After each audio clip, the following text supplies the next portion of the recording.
ऐसा कुछ नहीं, कई नालों पे जो लोग रहते थे वो बह गए हैं उनके घर, इस वक्त वो दर दर घूम रहे हैं बेचारे। मैं यहाँ काफ़ी जगह गई, उसके बाद में सुलवार साइड में भी गई, वहाँ तो ऊपर से लैंडस्लाइड आ गया है, वहाँ भी लोगों को बड़ा नुकसान हो गया है। वहाँ जो गुजर बरादरी के उनकी गाय भैंस लोन लेके जो लिया था वो भी तबाह हो गया, उसके बाद में अरसपुरा चली गई। वहाँ तो लोगों के खेत कोई 2000 एकड़ ज़मीन उनकी तबाह हो गई है, जिसमें पानी आ गया है। वहाँ सड़क टूट गई है, जिसका जोड़ना इमीडिएटली बहुत ज़रूरी है, क्योंकि उनका बिल्कुल वहाँ 2-3 जगह सड़क कट गई है, पूरा रास्ता ख़त्म हो गया है। और ऊपर से बैंक जो है वो अपने लोन की जो लोन लिए हैं फार्मर्स ने उसके लिए आते हैं। तो ये सारी प्रॉब्लम्स इस वक्त हो रही है, लोगों के घरों में पानी चला गया है, लोगों के पास रहने के लिए जगह नहीं है। और स्मार्ट सिटी का क्या हाल है, मेरे ख्याल में आप मेरे से ज़्यादा आप लोग जानते होंगे उसकी क्या तबाही हुई है। तो मेरा ये कहने का मकसद है कि एक तो इसका इमीडिएट असेसमेंट करना चाहिए, और एक तो जो इंफ्रास्ट्रक्चर हमारा ख़राब हो गया है, जिसमें स्कूल है, हमारे पुल हैं, जो पुल अब बने थे वो टूट गए, जो आज से 50 साल 60 साल पहले बने हैं वो खड़े के खड़े हैं। ये भी देखने की ज़रूरत है कि इसमें क्या हुआ है, इसमें सीमेंट के बदले कहीं खाली रेत तो नहीं लगाई गई है, तो देखने की ज़रूरत है। और जब घर में असेसमेंट, क्योंकि हमें एक्सपीरियंस है 2014 जब कश्मीर में फ्लड आए थे तो मुफ्ती साहब को बड़ा चैलेंज था, आते ही इसी तरह तबाही हुई थी जो आज तबाही यहाँ पर है।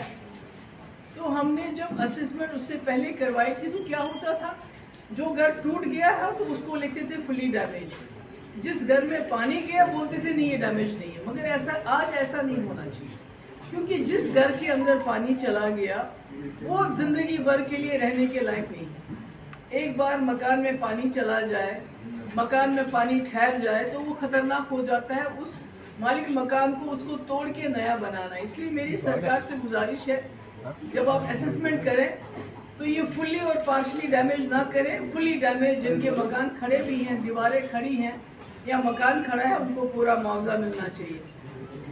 इसी तरह जो नाले हैं, या तो आप गरीब लोगों को कहीं जगह दे दीजिए, दूसरी बसाइए, चाहे वह तवी का नाला है चाहे दूसरे नाले हैं जहाँ पर ये लोग गरीब लोग रह रहे थे, जिनके मकान बह गए हैं, या तो उनको अल्टरनेट ज़मीन दे दीजिए जहाँ वो अपने छोटे छोटे घर बना सके। अगर वो नहीं कर सकते तो फिर इनसे नालों के हम बंड बना लीजिए ताकि उनकी सेफ्टी हो जाए। वो भी नहीं कर रहे आप। अभी हम यहाँ से गए थे इधर बुरदू साइड में, बंद तालाब साइड में, तो वहाँ तो पूरी पहाड़ी नीचे आई है। तो मेरा ये कहने का मकसद है कि ये बीजेपी के एमएलएस के लिए चैलेंज है। उनकी डबल इंजन की सरकार इस तरह है, दिल्ली में भी उनकी सरकार है, यहाँ वो सारे जितने भी एरियाज हैं उनके एमएलएस वो हैं। यहाँ की गवर्नमेंट के लिए भी जो बनी है यूटी गवर्नमेंट, उनके लिए भी चैलेंज है कि वो दिल्ली की सरकार को इस चीज़ के लिए आमादा करे कि जिस तरह 2014-2015 में जब मुफ्ती साहब की सरकार थी, जो रिकन्स्ट्रक्शन का प्रोग्राम हमने किया था, एशियन डेवलपमेंट बैंक से भी लोन लिया था, मरकज़ ने भी मदद की थी, तो हमने जिनके घर टूटे थे, बर्बाद हुए थे, वो बसाए। जो ट्रेडर्स थे उनको हमने जो है लोन सबवर्शन, इंटरेस्ट सबवर्शन का प्लान दिया था। इसी तरह से कोशिश की हमने कि जो जो इफेक्टेड है उनकी मदद हो जाए। किसानों के लिए भी जो कर सकते कर लिया।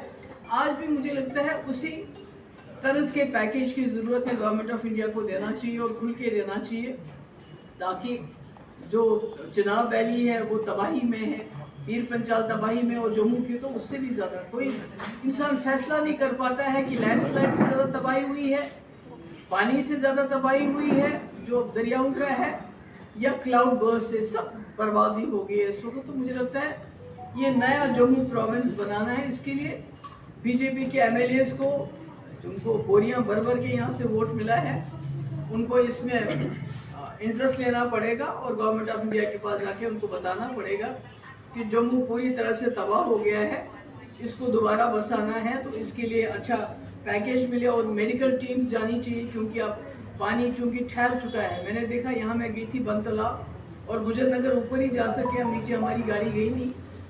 तो वहाँ घरों के अंदर इतना कीचड़ मिट्टी, अब तो वहाँ बीमारियाँ फैलेंगी।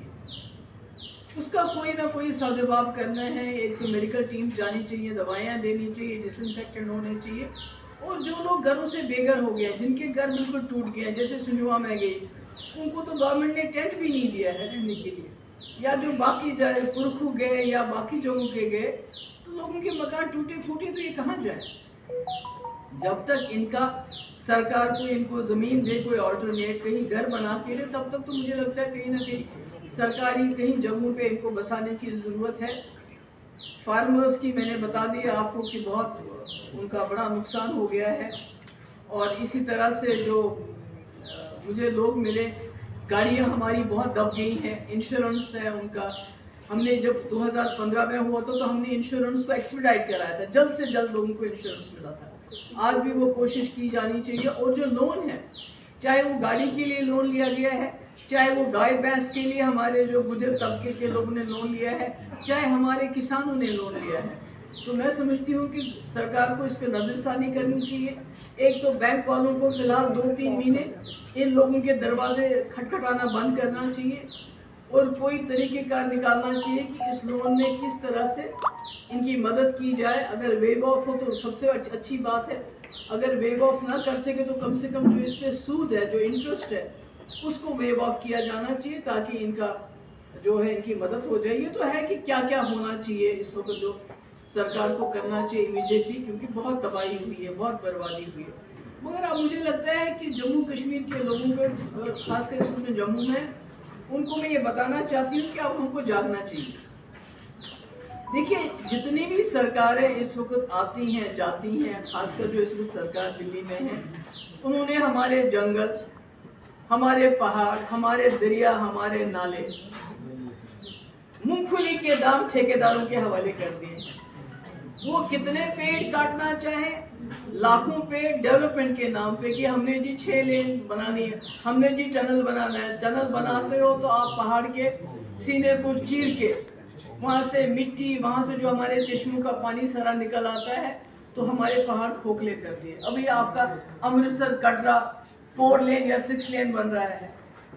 तो ये समझते हैं, लोगों को अकल नहीं है। ये जो हमारे देवी देवता जिन्होंने जंगलों में ऊपर जाके अपना घर बनाया है एकांत में, तो आप जो ये दर्शन के मजहबी जो हमारे जो मंदिर है, ये मंदिर है पूजा के लिए, इसके लिए 3 महीने 4 महीने कोई प्लानिंग करे फिर चला जाए। आपने इसको पिकनिक स्पॉट बनाया हुआ है। आप देखिए, 4 धाम में आपने इतनी सड़कें बनाई, उत्तराखंड हो, वहां से जो भी एरिया हो, कि आज 2 धाम आपके बंद हो गए हैं। क्यों? क्योंकि ठेकेदारों के लिए आपने जो है जंगलों के सीने चीरने हैं। अभी ये जो अमृतसर और कटरा रोड बन रहा है, इसमें भी लाखों पेड़ कटने हैं। आपने वहां की रोजी रोटी जो है कटरा के, उनके पेट पे लात मार के आप कहते हैं लिफ्ट चेयर लेंगे, उसमें भी बहुत सारे पेड़ कटेंगे, बहुत तबाही बर्बादी होगी। तो मुझे लगता है जब तक हम लोग यहाँ के नागरिक नहीं जागेंगे और लोगों का हाथ नहीं रोकेंगे, क्योंकि सुप्रीम कोर्ट जो ग्रीन ट्राइब्यूनल, वो भी इनको रोक नहीं पाते हैं। अभी देखिए, हमारे दरियाओं में जो हमारे नाले हैं, उनमें से कितनी माइनिंग हो रही है। और माइनिंग कौन करते हैं? बाहर के ठेकेदार। वो इतनी बड़ी बड़ी मशीनें लगाई उन्होंने, जहां पर 1 मीटर जाना चाहिए वहां 5 मीटर जान रहे हैं, यानी हमारे दरियाओं को वो खोखला कर रहे हैं। ये नाले हैं, उनमें से कितनी माइनिंग हो रही है। और माइनिंग कौन करते हैं? बाहर के ठेकेदार। वो इतनी बड़ी बड़ी मशीनें लगाई उन्होंने, जहां पर 1 मीटर जाना चाहिए वहां 5 मीटर जान रहे हैं, यानी हमारे दरियाओं को वो खोखला कर रहे हैं। ये एनवायरमेंट डिजास्टर है। इस बार मॉनसून आया तो इतनी तबाही मचाई, हम सोचते अगले साल कुछ नहीं होगा। नहीं, ये जो क्लाउड बर्स्ट है, लैंडस्लाइड्स है, ये जो दरियाओं के बीच में इतना पानी आ रहा है, ये रुकेगा नहीं अब, क्योंकि हमने खुद अपने एनवायरनमेंट के साथ छेड़छाड़ इतनी ज़्यादा की है कि आज हम खुद तो बर्बाद हो गए, जो हमारी आने वाली नस्लें हैं उनके लिए हम तबाही छोड़ के जा रहे हैं। जब तक मैं समझती हूँ लोग खुद नहीं जागेंगे, जब तक हम बात नहीं करेंगे, मैं तो कहती हूँ सुप्रीम कोर्ट को 100 मोटर नोटिस लेना चाहिए, क्योंकि ये सारा हिमालय रीजन जो है ये बहुत ही ज़्यादा डेलिकेट है, बहुत सेंसिटिव है। चाहे उत्तराखंड हो, हिमाचल हो, आज पंजाब भी बर्बाद हो गया है बारिश से, पानी से, दरियाओं से, और जम्मू कश्मीर है। इसमें उनको 100 मोटर नोटिस लेना चाहिए। और ये जो बर्बादी है डेवलपमेंट के नाम पे, ये जो ठेकेदारी, ये तो सरकार वो कहते थे कि प्राइवेट लोगों को काम करने दो, सरकार का उसमें कोई दखल नहीं है। तो आपने तो ठेकेदार, आपकी जेब में सारा पैसा सरकार की जेब में जाता है। बड़े बड़े प्रोजेक्ट जहाँ जरूरत भी नहीं है वहाँ भी 6 लेन बनाओ, वहाँ भी टनल बनाओ। जहाँ टनल की जरूरत है, अगर आप मुगल रोड पे टनल बनाएंगे तो ये जो नेशनल हाईवे हमारी है जो रोज बंद होती है, इसका दबाव कम हो जाएगा। वो नहीं करते। समथन पे टनल नहीं बनाते हैं जहाँ से आपका दबाव कम हो जाएगा, मगर छोटी दर्जनों टनलें बनाते हैं, जिसकी वजह से हमारी बिल्कुल तबाही, क्योंकि उसमें पैसा मिलता है। नहीं जागेंगे तो कभी नहीं जाग पाएंगे। एनवायरमेंटल क्लियरेंस, उसको कोई नहीं देखता है। काटो पेड़, चाहे एनवायरमेंटल क्लियरेंस मिले नहीं, क्योंकि सरकार का प्रोजेक्ट है, ठेकेदार ने पैसा दिया होता है वो सब कुछ। कश्मीर के करेवास पे हमला, जम्मू की पहाड़ियाँ, हमारे पास तो कुछ नहीं है, सब ठेकेदारों के पास है। जो जहाँ चाहे ठेकेदार उसको खोद के जितना चाहे वो उसमें से मिट्टी सब निकाल सकते हैं, कोई नहीं है। चनाब वैली देखिए, इस वक्त मौत का कुआं बन गई है, वहाँ देखिए कितनी बर्बादी हो गई है, कोई पूरी तबाही हुई है। मुझे नहीं लगता है आने वाले 10-15 साल के बाद वो जगह रहने के काबिल भी रहेगी। टूरिज्म और रिलीजियस टूरिज्म, इसको ठीक है, टूरिज्म बहुत अच्छी बात है, रिलीजियस टूरिज्म बहुत अच्छी बात है, और उसको रेगुलेट करने की जरूरत है। ये नहीं कि लाखों लोग आए एक दिन में तो ताकि आपकी वाहवाही हो जाए। मैं भी गई हूँ वैष्णो देवी, मैंने भी बहुत देर हमने सोचा, उसके बाद पहाड़ी चले और अच्छा लगा। आज आप चाहते हैं कि करके सब लोग पहुंच जाए। इतनी सड़कें बनाई कि जो 4 घंटे का सफर है उसको आप आधे घंटे में तय करें, 1 घंटे में तय करें, और ये करते करते आप वातावरण के साथ इतनी बर्बादी, इतनी तबाही करें जिसका कोई हिसाब ही नहीं।